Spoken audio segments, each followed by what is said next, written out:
Hey, vlog number 12, Harry here with Zero's Geckos.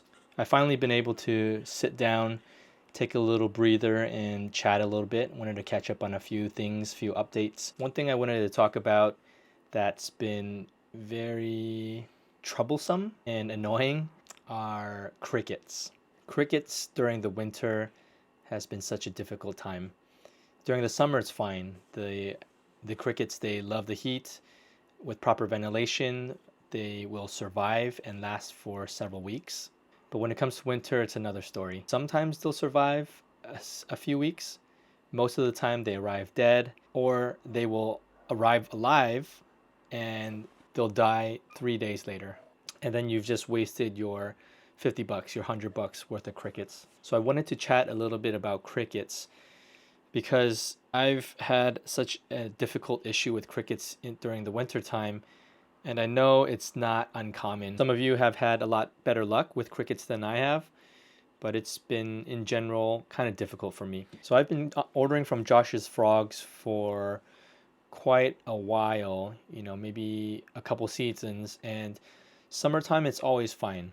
I've had no issues with Josh's Frogs during the summertime. They arrive alive and big and healthy, and they last for several weeks, even if I leave them in a bin. But once the winter hit, once the cold months hit, Josh's Frogs was another story. It's been a nightmare with them during the winter time. And I know it's not just Josh's Frogs. I know probably other cricket farms have trouble as well. But Josh's Frogs has a lower price point enough, it's significant enough where it keeps me coming back.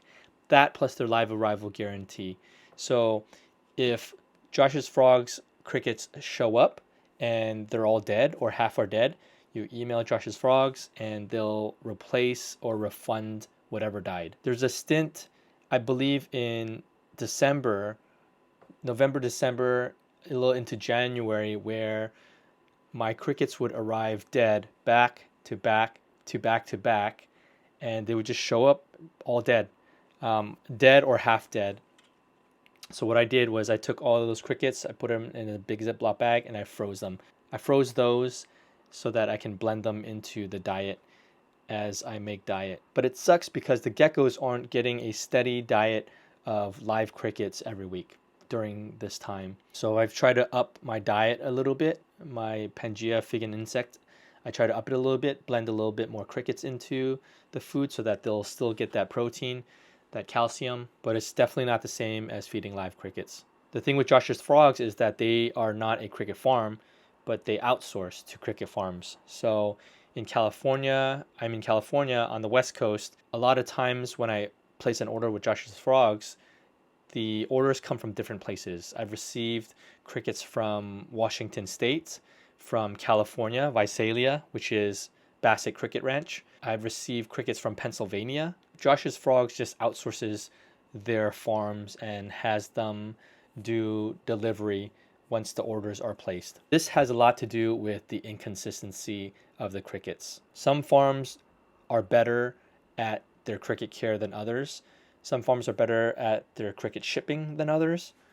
So the inconsistency from ordering at Josh's Frogs during the winter is crazy. And they're such a big company that it doesn't seem like they care anyway. I've emailed and messaged several times and they just say like, oh, sorry, we'll replace it, we'll refund it, which is fine, that's good. But there's no change. It happens again and again. But the tricky thing is, like I said, I feel stuck going back to Josh's Frogs because it's cheaper than Pangea. It's cheaper than going to the cricket farm directly, which I've called a few places to see if I can get a direct wholesale account or whatever.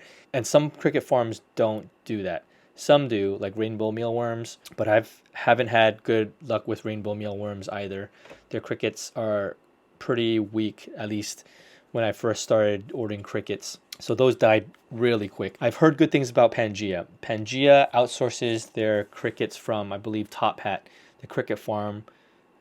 Is that also in Pennsylvania? I'm not sure. Somewhere out there.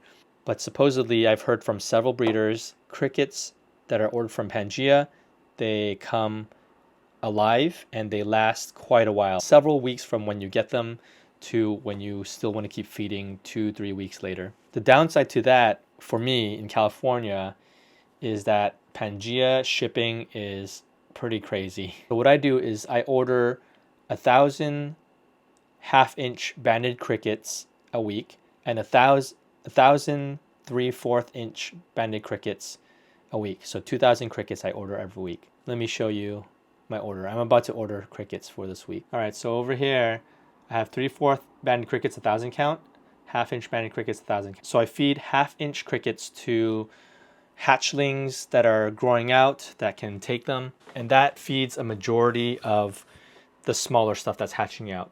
As they grow out and up to adults, they are okay with the 3/4 inch banded crickets. AJ and Brian has helped me out with the sizing of this since they order tens of thousands of crickets, I think every week, every 2 weeks or something crazy like that. So they kind of have the sizing down, but these are the two sizes I go with, half-inch and 3/4 inch. So if you're looking and wondering what sizes to get for crickets, this is it. This will help you. Half-inch, 3/4 inch. And that should cover a majority of your geckos. Okay, so $15.99, $16 for 1,000 count. Okay, that's fine. Comes out to $31.98.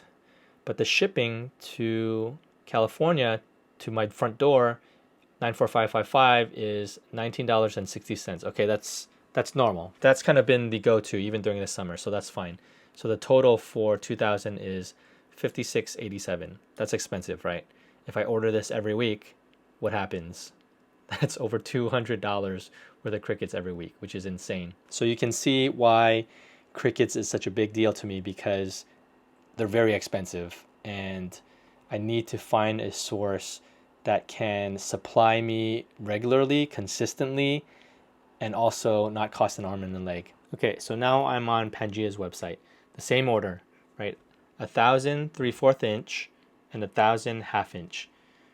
Josh's Frogs was $15.99. Pangea is $22.99. That's a huge jump in price for 1,000 count. So let's say I order the same order, 1,000 of each size. Subtotal $66.97 right here, right?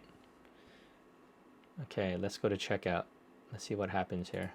Okay, so subtitle comes out to $44.98, and the shipping is $5 more, $24.99.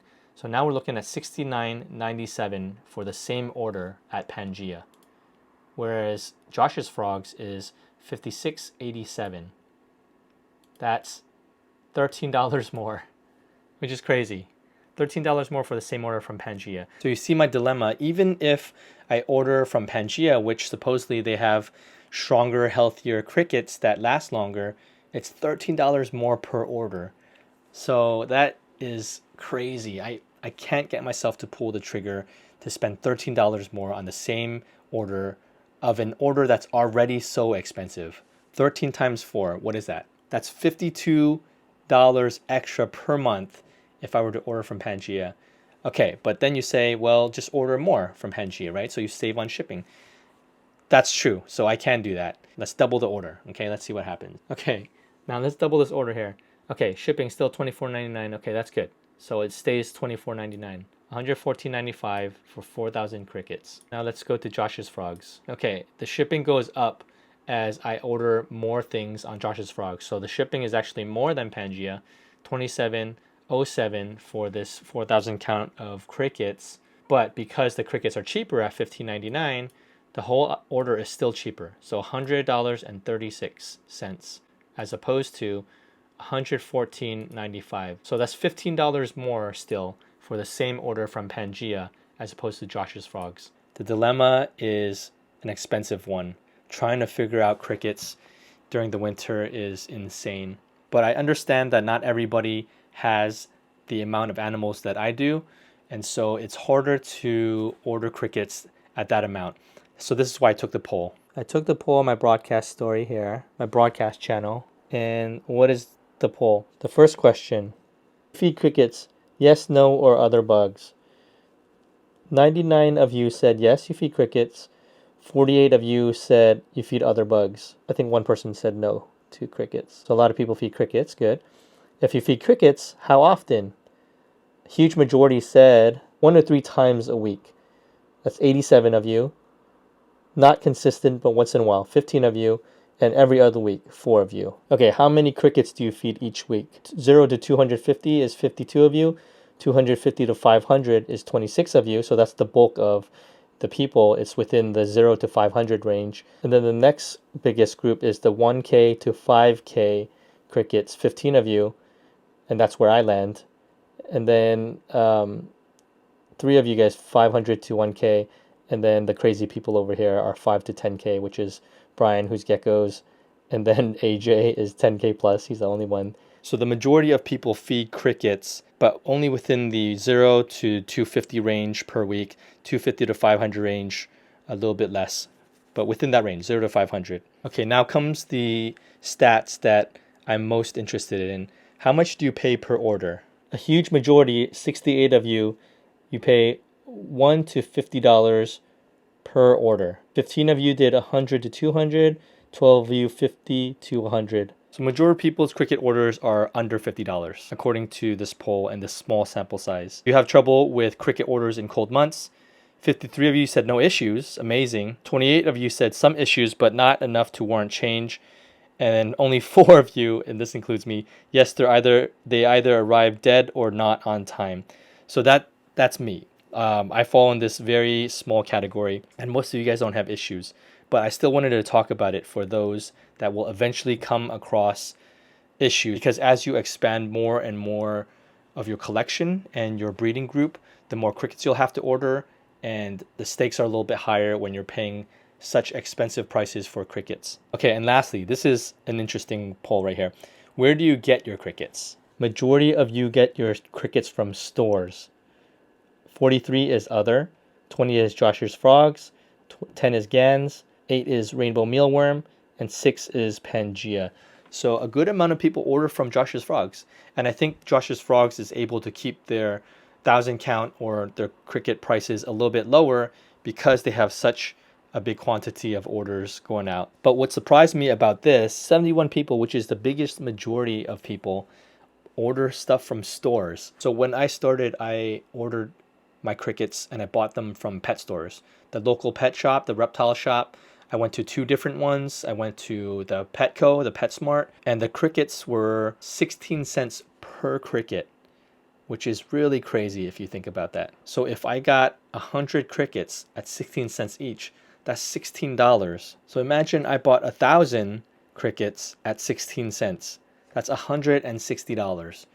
So Josh's Frogs, Pangea, anything, Rainbow, Gans, your local cricket farm, Top Hat, Bassett, Cricket Depot. When you're at those numbers of crickets, then any of those options seem a lot cheaper than the pet store.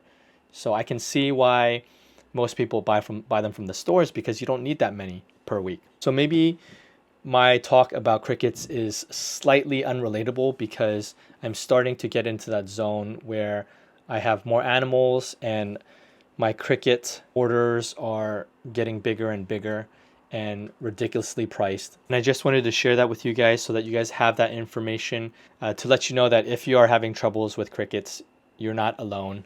If you have no issues with crickets, which sounds like a lot of you don't because you buy it directly from the stores and you feed it off right away, then that's good.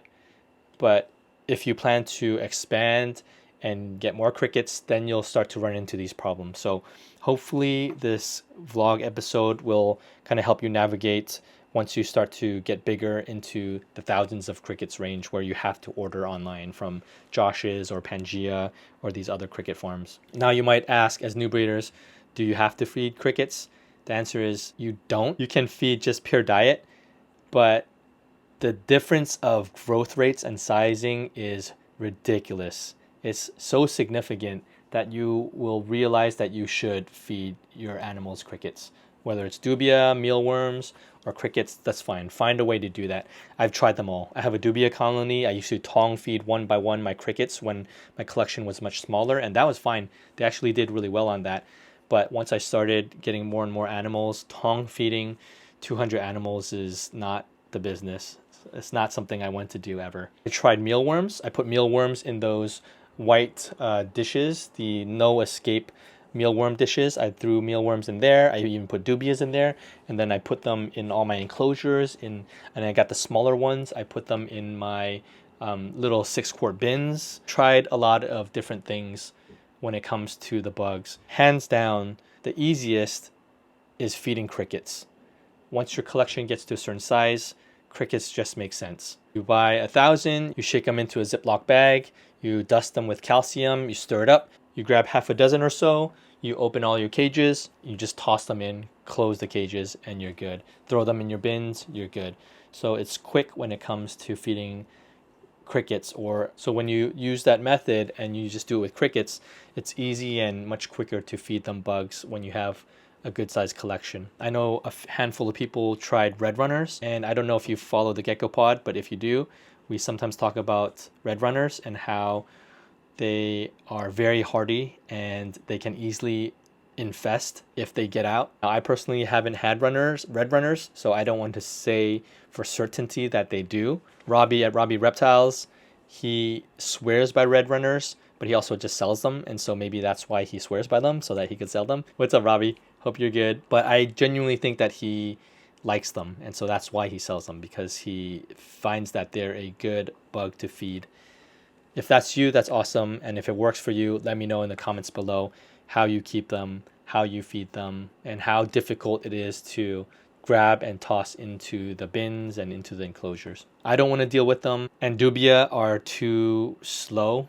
They are good to tong feed, but they don't run around and really scurry. So the geckos don't snipe at them consistently. Only crickets. I've found only crickets to do the job.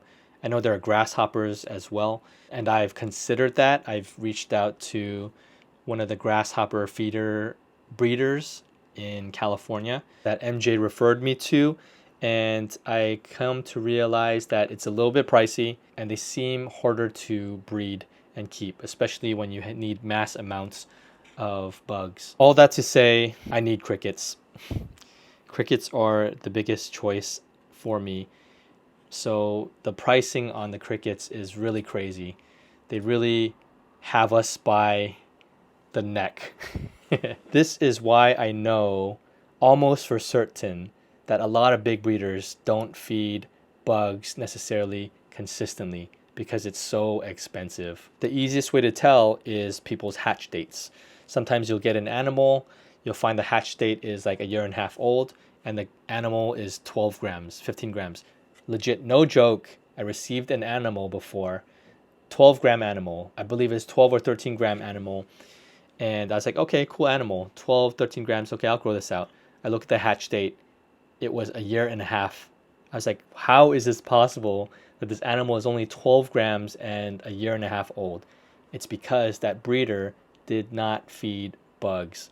It's very obvious when they feed bugs or when they don't feed bugs. I do think a lot of people do kind of a hybrid thing where they don't feed bugs every week, but every other week, every once in a while, and they'll just claim that they feed bugs. I don't know that for certain, actually. I just think that's the case because of the absurdity of paying $400 worth of crickets a month to feed your collection. Now, my collection is around 250. I've been selling some stuff off, and so maybe it's going down a little bit, but I'm also hatching stuff, so let's say 250. I feed almost 1,000 crickets every week, and I spend a lot on crickets per month. And I do this to make sure that the animals are growing at a good pace. Again, some people will claim that this is power feeding and it's bad for the animals. I disagree, and AJ will also disagree, and I learned a lot from AJ when he's been keeping animals for so long. He is one of the breeders that feeds bugs consistently, and he spends a good amount to feed his huge collection. Something ridiculous, like 20,000 crickets a week or something. I know it's in the tens of thousands. It's crazy. AJ feeds a ton of crickets. It's ridiculous. AJ has a good deal though with GANs. He has an old school deal where some of the breeders back then had an amazing deal for auto delivery. So even though it's expensive for AJ, he gets a lot of crickets, and it's much cheaper than anything that we're paying per cricket for the normal person. So I'm still trying to figure out my cricket situation. I don't want to pay $400 a month for crickets. I feel like that's ridiculous, especially when they come dead or when they come inconsistent with sizes. So all that to say, still trying to figure it out, but I do believe crickets are still the way to go. I'm still going to try to figure it out and work it out and still feed my animals crickets to get them good structured. And so this is where I learn from AJ a lot when it comes to the quality and care of his animals and how healthy his geckos look. Okay, but enough about crickets. Hopefully that was a little bit helpful as you kind of veer and navigate into the world of bugs and feeders and things like that. This is why the feeder industry is crazy. Like, they make so much money. Just make sure that you order from a place that gives live arrival guarantee. Next thing I wanted to talk about is the auction. The auction that I've been running on my website for a few weeks now overall has been doing okay. I think the momentum for it in the beginning was good. I put up some nicer animals at the beginning, and then I begin to put up some other animals for variety. Some were some creamy extreme, nothing crazy white or anything like that, even though it came from good parents and good lineage. And then I try to mix it up. I put in a few quad stripe pinners, some het empty back stuff, and I think those did okay. But overall, it didn't sell a lot. I'm currently at the stage where I'm selling things $100 or less on auction. This is my newest auction right here, and I don't think it's going to sell beyond 100. Here's my website, zerosgeckos.com. I still don't have listed availability yet, but I do keep running this featured one. An hour left right now as I'm recording this. It's Monday evening, but this is a 29-gram male, right? Nothing crazy, but it has no spots. It's a clean animal, looks nice, creamier orangey, not a ton of white spots, but has good structure. It comes from my red lily white and this female that has some extreme patterning, but not super covered in white, but has this cool patterning here, and I put these together. And this made a variety of animals. So Simon put in $50, Spectre put in $70. That's Daniel. Thank you guys for those bids. This auction I posted up late last night, so it hasn't even been up 24 hours. I wanted to try a one-day auction to see how it would do, and there's only 2 bids so far, and that's okay. I'm okay with it. So it'll probably likely sell for $70 plus shipping, and this one will go to Spectre in an hour and a half. But this is a near ready to breed animal, and it's selling for $70. So that's how the auctions are going. I'm not crazy discouraged or disappointed because, like I said in an earlier vlog, I kind of predicted this. I said that in the beginning there might be initial momentum and people will be on it, and which was the case, right? The first 2 or 3, a lot of action going on, and then a few auctions in, it's starting to trickle a little bit, and the prices are lower than what I like. But I'm not mad about it. One, because I don't mind moving these animals. I want to clear up some rack space as I'm getting more and more eggs. And 2, whoever's buying this, they're getting good deals on these animals. I won't be able to use these animals anyway. Otherwise, I would keep them. But I have enough animals where I just need to move stuff, and I'm okay with that. The quality of the auction animals so far, it's not bad. I feel like they're good animals, but obviously at this point people are looking for things that are much nicer at lower prices. And when I say lower prices for nice stuff, they're looking for $300, $400, maybe $500 if it's like a nice lily white or a morph. But for stuff like this, kind of standard stuff that is pretty common, yeah, it's kind of expected to hit around 100, sub 100, 150 or so. So it's not unexpected, is what I'm saying. So it's not terrible that I'm shipping these out at low prices. I see it more as I'm building a customer base. I'm building a continued funnel towards my webpage, and I'll just keep building momentum. My one worry is that if I put up lower tier animals, more common animals, we'll say it, not necessarily that they're bad animals, but more common geckos, people will start to not click on the webpage and go to my webpage and check out what's there. I think I should once in a while throw in some nicer stuff in there just so it sparks interest, and it'll keep people on their toes, and they'll want to check for what's going on with the auctions. So yeah, the last few I've sold for sub 100. The cool thing though is that some customers will buy an animal off of auction and then I'll ask if they want anything else before I ship out their geckos, and sometimes they do.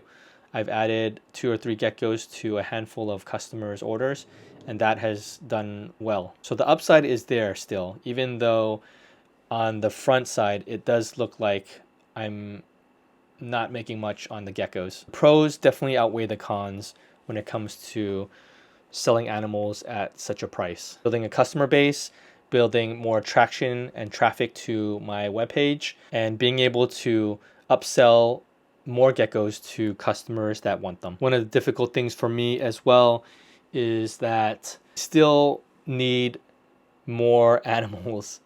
If I want to keep selling animals weekly like this at low prices, which is fine, I need more animals. It is good to see and have this outlet where I'm able to move and sell animals, even if it's a little bit cheaper. So that is a really good sign. I need more animals and I need higher quality animals. Something I'm worried about ahead is that I won't have enough animals to keep these auctions going for the rest of the year.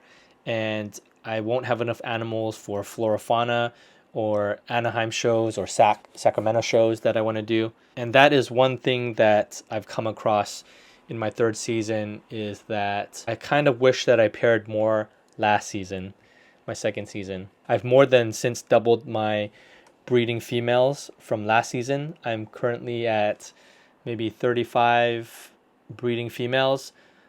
A handful of them, actually a good amount of them, are first-time breeders, so I don't imagine they're going to give me full clutches consistently, at least not all of them. But I'm trying to produce more animals, hopefully even nicer animals, so that I can have better stuff on auctions on my webpage, on my availability. And I'm also kind of low-key thinking about future online auctions. If I get to a place where I have enough of the quantity, then I may do that. Probably not going to be this season. I just don't have enough animals at the right size for that. I'm producing a good amount of animals this year, but I still need to grow those out. So I can't be selling 3-gram, 4-gram babies right out of the egg. Online auction will likely be considered for next season, 2025. So I'm hoping that pans out. But if you've bought from my auction or bid on the auction, really appreciate the support. I see you guys, and I appreciate all your comments and DMs, and it's just really been encouraging for me to kind of see some of that action and to see people buying some of my animals. Really appreciate it. A couple people, I want to give them a shout out. Simon and Emma at Reptilorian. Simon's at Uncanny Geckos, Emma's at Reptilorian. They've bought and won auction animals, and they felt bad about the price, and so they sent me more than what they won the auction animal for because they felt bad. And so that was a good surprise. I felt supported in that moment, and I felt so thankful for Emma and Simon for doing that separately. Thank you guys for your support and for helping me. Other people have bought stuff and swung by and bought more stuff, and I'm really appreciative of that as well. Kathy has been one of those customers that has been really sweet and supportive and just continues to encourage me in the hobby. So appreciate you. For everybody else that has won something or bought something from me, I'm just really thankful that you guys trust me with the purchases and with the animals. I promise this year's stuff will be even better. Next year's stuff will be even better. And I'm really, really excited about the stock of stuff that I'm pairing this season and the stock that is going to improve even further next season as I'm kind of growing some of these things out, and I can begin to outcross some of my high white stuff and my tiger stuff. There's going to be a lot better stuff coming up in the near-ish future. 2025 for sure, there's going to be some crazy stuff with some morph stacks and things like that. I'm pretty excited about that, to offer those animals for you guys. My goal is to continue to upgrade my stock, to keep things fresh, so that I can continue to offer animals to you guys at prices that are fair and hopefully reasonably affordable, even at the low to mid-tier prices. The high end I haven't touched yet. I haven't sold anything crazy expensive yet. And by crazy expensive, I would say anything past 2K. I haven't even sold anything past 1K yet. So I'm just grinding away, chipping away at these auctions at show prices, I think maybe the most expensive one I sold was a lily white or some ready to breed male, maybe at $600, $700. I've sold a few at $500, $400. Most things are under $200, but I haven't sold anything over $1,000 yet. Once I hit kind of that mark and the $2,000 mark, then that's when I'll have more of a steady flow of nicer stuff to sell. Currently, the stuff that I think would sell for that much is being held back, so I don't want to sell those yet. I want to grow those things out to make sure that the pairings are good, and if these things are holdbacks that I can put back into my collection to breed into, then I'm going to do that. Thank you guys, appreciate you all. Another thing I wanted to touch on and discuss is this aspect of discouragement. In the hobby, there's a lot of discouragements. I was talking to AJ earlier, and I was telling him how I feel like I'm being impatient. I feel like there's so many things in the hobby that I want to have done. So much of the business aspect that I want to run in a way where there's a steady flow of income and I'm able to provide animals that people ask for. People have asked me for animals and I don't have those to provide yet because I just don't have the numbers yet. And already I feel like I have a decent amount of animals and still I can't necessarily provide that yet. And so that is a little bit frustrating for me. I feel like I've built the base, like I always talk to you guys about, building the base of a community and an audience, and I'm beginning to build a customer base. Those are all good things. I've built various funnels with the Gecko Pod, with this vlog, with my IG, and I feel like it's a primed machine to sell and provide things consistently, and yet I don't have the product quantity and even quality that I hope for yet. The quality is fine, but I want to have an even better quality to provide you guys. I am being impatient and frustrated, and this is something I talk to you guys, right? Just be patient, right? There, just in the meantime, just build your base and grind things out and take care of your animals. This is why I know 3 years in, going to go into 4 years next year, that the gecko hobby, the gecko business, if you want to turn it into a legitimate business where it begins to be more of a side hustle, eventually into full-time, which not most people aren't. But once it kind of gets into that realm of trying to make a decent income, even if it's a side hustle from the geckos, it's not easy. It takes a good amount of time to develop your collection and to develop things that you want and to develop the flow and the quantity and quality of animals that you want to provide. So for new breeders, this is definitely not a get-rich-quick scheme type of thing. If you hit on morphs, like if you were a Petco cap chaser, or you got lucky with sables or caps or fraps or exantics, things that were kind of on the up and up for the last few seasons, and you hit on those, that's awesome. But in general, most people did not hit on those things. Most people just had normal morphs, Harleys, tricolors, and those base animals take a lot longer to grind because that is more of a saturated market, whereas the morphs, people are just morph chasing, even if it means that they're buying low quality morphs for the sake of just selling the morph, which is pretty prominent in our hobby. A lot of new breeders, they don't even have a base stock. They just have the morphs. They buy a bunch of stuff from Korea, and that is their beginning base. And if that's you, don't freak out, but just know that the morph chasing can only take you so far as a breeder. You can do well, don't get me wrong. And this is my opinion. This is my opinion. If this isn't you, don't be offended. I hope you don't get offended. But I feel like to be a legitimate breeder, you need to develop a base stock of animals, not just morph chase and build off of morphs. Now, I know a good amount of breeders have built a serious business and a good stock of animals with almost all just morphs, exantics, caps, fraps, and you can provide those for people, and you can be a serious, legitimate breeder and be well respected. However, for most people, I feel like it's important for them to build a base stock of animals, whether it's your high white project, whether it's your tricolor project, whether it's your empty back project, whether it's your tiger project, whether it's your quad pinner project, whatever it is, I do think it's important to build that base stock because it really helps you to hone in and focus on traits and understanding how things work, rather than just morph chase and visually look at two animals, put them together, and they make whatever morph you want, but they're all low quality, right? Yes, you can refine those morphs to be nicer and traits, you can do that with the morphs. But I feel like there's more desperation when it comes to building your base stock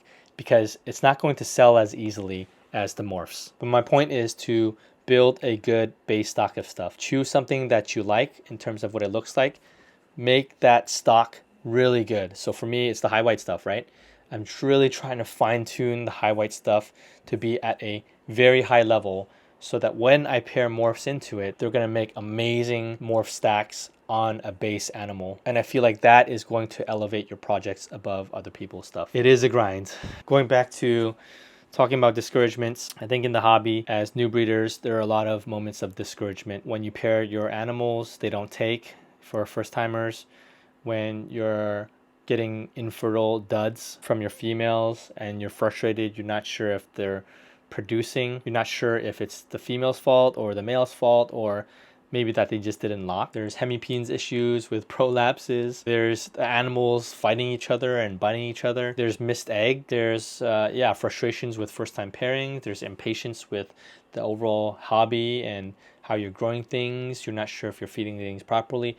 There are a lot of little variables that if you don't have fine-tuned, it can be a little bit frustrating and uncertain. And I wanted to touch on that aspect to say that that's totally normal. If you're a new breeder, try not to worry too much. We've all been there. We've all lost tails off of our really expensive and nice animals for no good reason. There have been, sometimes health issues, just things that seem out of your control that just makes you discouraged, makes you feel like you did something wrong or you want to give up. I promise you, those are all very common feelings that a huge majority of us have gone through. What you can do in those instances is to just reach out to other breeder friends and just process with them. Share with them the things they're going through. Ask them for any tips or advice. Or if you just need some place to vent, then you can always reach out to breeder friends and just talk about it and hear from others that it'll be okay. So I'll take this moment to encourage you guys, you new breeders, don't freak out. It's normal for the things that you're going through. To try to figure out incubation, to figure out your pairings, to figure out are your eggs good or bad? What should I expect in terms of the timeline of the breeding season? Did I pair correctly? I think there are a lot of things going on that we need to just sit down and kind of hammer out, but it would take quite a bit of time to do that. AJ and I, we've been talking for a while about doing some sort of class when it comes to new breeders. We do want to provide that for you guys. We want to provide a sort of service for you guys, but in the meantime, while we're still kind of working out those details and kinks and trying to get that together, you have the Gecko Pod, you have these vlogs, and you can always DM us to ask us questions. And people already do, right? Issues with the incubator that I've been sharing the link to for people. Not everybody needs an incubator, by the way, but some people, it might help. There's an aspect of the heating element, the humidifying element, the automation of your rooms, and just slowly building out a gecko room so that you can maximize your care for your animals. If you guys would be interested in a course like that, then let me know. I can always take your feedback to see what are the other things that we can help new breeders with. Some quick business updates as you guys kind of see and track kind of the journey of growing as a new breeder. So I had my contractor come over, like I told you, to take a look at the backyard to kind of build a room. It's probably going to be like an 8x15 or so room, just a plain rectangular room that's insulated, has a window AC, has some lighting, a vent, and just a room that I can just rack out. I can put a wall of hatchling racks across the way, 15 or so feet on both ends, and hopefully that will allow me a lot more space to expand and grow so that I can make awesome projects and animals and provide a lot more animals for you guys. That building is going to be not crazy expensive, but it's expensive still. I've been saving up my gecko money to try to buy this thing and to get it going, but I'm not quite there yet. Part of it again is that I don't have as much stuff as I would want to sell. I'm holding back a decent amount of stuff just so that I can expand further next year. So once I made the decision to want to expand, that made me hold back more animals. I had to hold back more females so I can pair it up to other things for next year. And because of that, I won't be able to sell as many females that are a little bit bigger that would have been nice for other people to buy. I do have some females and I have sold females, but I'm probably going to cut some of those out of the availability. So that's going to hold me back and set me back a little bit if I do want to gear up for next year. So that is a little bit frustrating business wise. I'll have less animals to sell. I'll keep these auctions trickling to kind of sell and chip away at things. There are a few animals that I can sell at a little bit higher price, but I might hold onto those for other events, whether it's the shows or maybe a better availability drop. So that is my update when it comes to business.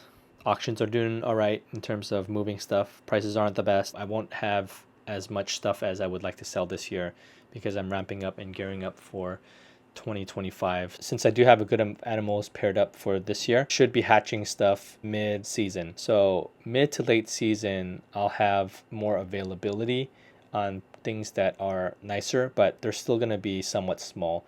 So I would say that late season is more primed to sell more things, more nicer things. But for now, I'm just chipping away a little bit here and there. I wish I could provide more animals than I have. I know a lot of people have asked me for some females, some high white stuff, and I've been holding back some of the stuff that I need. Other things I'll see if I can let go of, and I'll share those out. But yeah, that's part of the frustrations with business and kind of ramping up when it comes to the reptile world. I just don't have the mass quantities like AJ or some of the other bigger breeders that have already developed such a stock that they can continue to keep a consistent flow of animals going and selling. I will get there soon, but I'm not quite there all the way yet. Auctions I can probably do once a week at least for now. I probably can't do back to back to back to back to back. I no longer have the numbers that I wish I had, but I'll keep it rolling for sure. I still have stuff to sell. Before I go, let me show you my eggs, some of my eggs. Here are some of my eggs that I've pulled from just this season. Seems like quite a bit, right? I know it's crowded for now. I just put them all together for now, and eventually I'll separate them out. But I just have them in here for now like this. These are all from the same pairings. So each cubby is from the same male and female, so it won't get confused. This is what I have so far. It's beginning of March, and hopefully the eggs keep rolling. So next year should be better.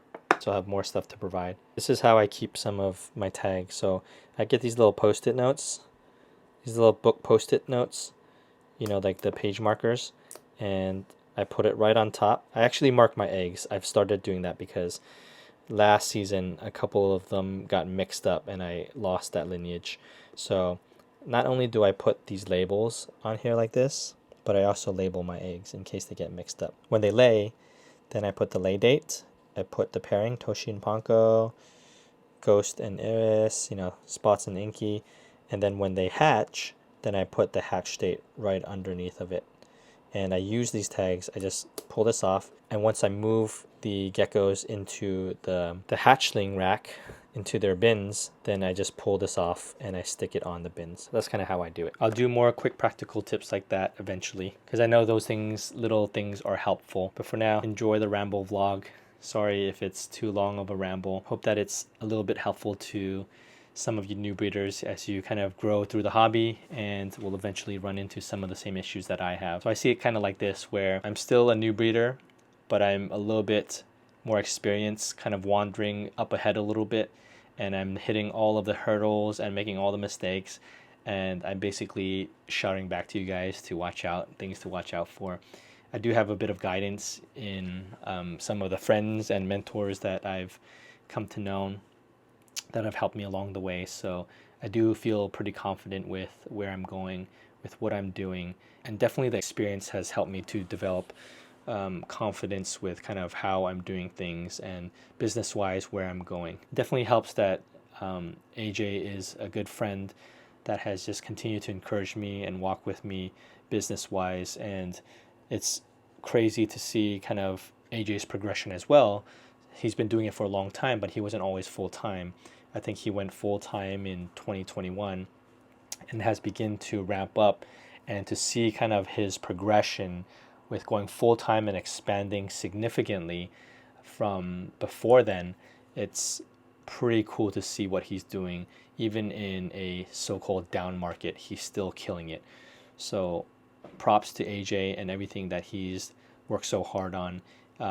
I'm just excited to be able to work alongside AJ and learn from the best. So while this is my vlog, I can probably say this on behalf of AJ as well, that man, we want to see new breeders do well in the hobby. We want to see you guys grow and flourish. And if we can help along the way, and I hope that we have, then that would make us happy. If we have animals that you guys like from us, we're also happy to provide you guys with those animals. And so this is why it's important for me to continue to elevate and get better and better, because I don't want to just be a stagnant breeder. I want to continue to get better in my care, my practices, my content, my animals, so that I can provide the best stuff for new breeders and for other breeders alike. So I hope that as you kind of see me progress and grow, hopefully I'm doing an okay job, and hopefully I'm able to kind of help you guys along the way. And for you experienced breeders that watch these new breeder vlogs, thank you guys as well. I'm happy to hear tips and guidance and things from you guys and kind of interact with those things as well. So feel free to comment below to kind of share kind of your experiences and other tips and things that you've learned. And if I don't agree with it, then I will politely reply to you. But usually I'm very open to learning unless it's contradictory to what I've experienced or learned from somebody that I respect even more. But in general, I'm very open to learning and growing from other people that even do a lot of different things, because I think that's how we elevate and get better as individuals, as breeders, as hobbyists. We're just going to get better and better as we absorb knowledge and grow and not be closed-minded. So I appreciate you guys. Like and subscribe to this video, to this channel, if it's been helpful for you. Let me know if it's been helpful. No Gecko Pod episode this week, but I'll throw this vlog in if you guys are fiending for content, gecko content. It doesn't have to be me, obviously, but you can just watch any other podcast. Hopefully this has been helpful for you guys. Feel free to comment below, DM me on Instagram, say what's up. Thankful for you guys. I'll see you guys later.